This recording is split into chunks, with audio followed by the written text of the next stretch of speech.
Means a lot. Well, it isn't just typical. First time Chris ever bought me dinner, and I'm far too nervous to eat it. So we'll ignore the Hunter's chicken in room last night. That don't count. And I'd like to welcome you all here to this fantastic occasion to celebrate Chris and Emma's wedding. Now, before the customary character assassination on Chris, it's my duty to thank Chris for his kind words on behalf of the bridesmaid Kaylee, who looks wonderful and has done an excellent job. Indeed, she's only eclipsed by Emma herself, who I'm sure that you will all agree looks absolutely stunning. Chris, on the other hand, looks like he's been hit with a stun gun. I'd also like to thank the ushers, Richard and Bob, for carrying out that much difficult a task. They're telling people where to sit down in church. Richard has also assured me that Chris slept like a baby last night. Wet the bed once, and woke up crying for his mummy twice. And finally, a very special thank you to Charlie for getting those rings down the aisle and not falling asleep like he did at the rehearsal.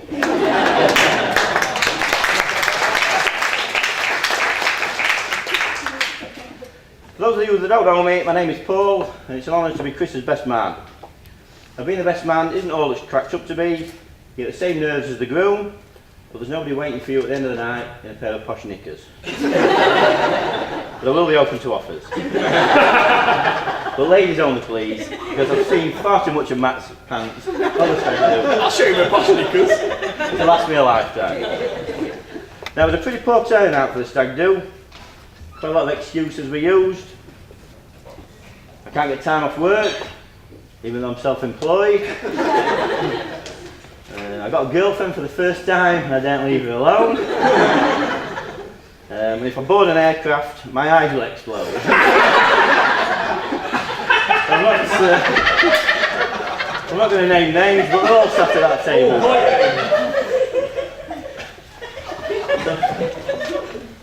Cheers. So why the poor turnout? Somebody told me Chris is a bit boring. I can't agree with this at all. But if you ever see two people talking and one of them a little bit bored, then chances are the other one is Chris. Banging on about the mainframe or his electric gate. Now, Chris survived the stag do, and there were a couple of casualties along the way. Mr. Christopher Hyde over there nearly had his diseased leg amputated, but that's the price you pay for sharing a bed with Matt.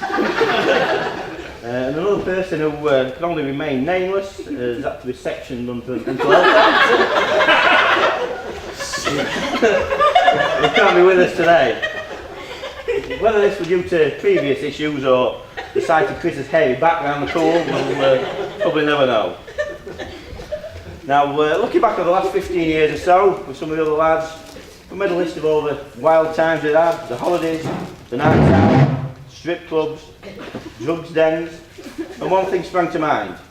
Chris, where were you? On the Xbox was the answer.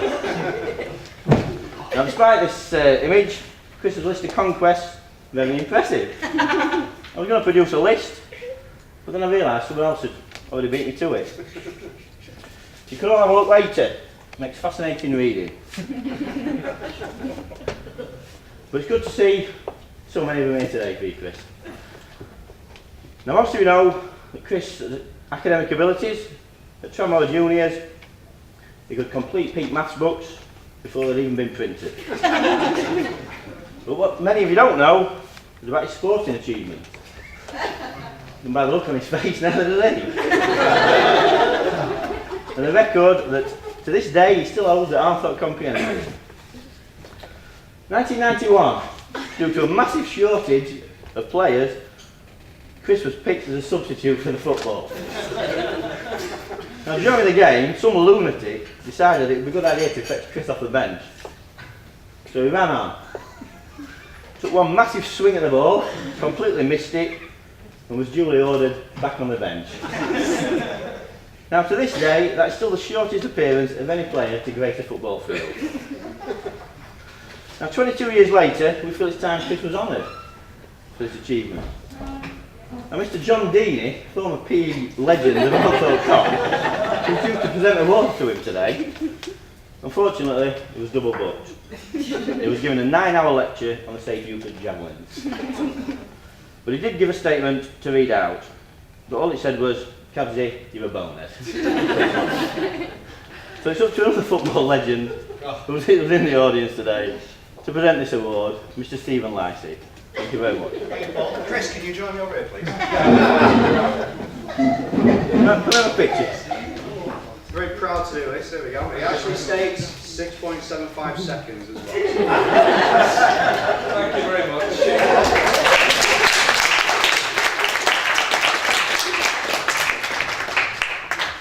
Now just a word of warning to you, Chris, if that's not on display on one of the many fireplaces in your west wing, you're going to some trouble.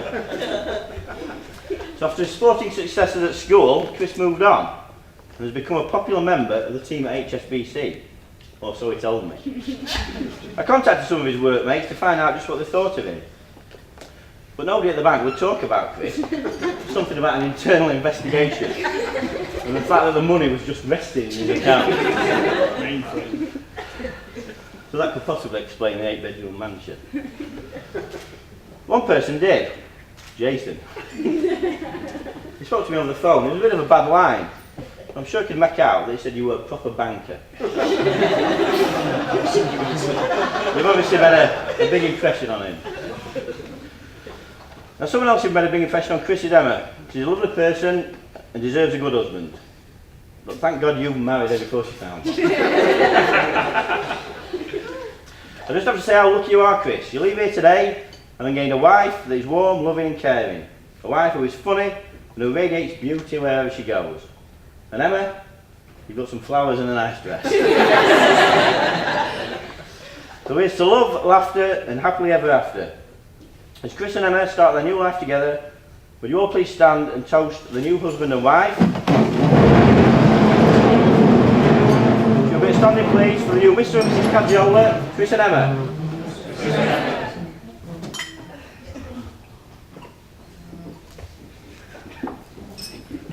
Thank you very much.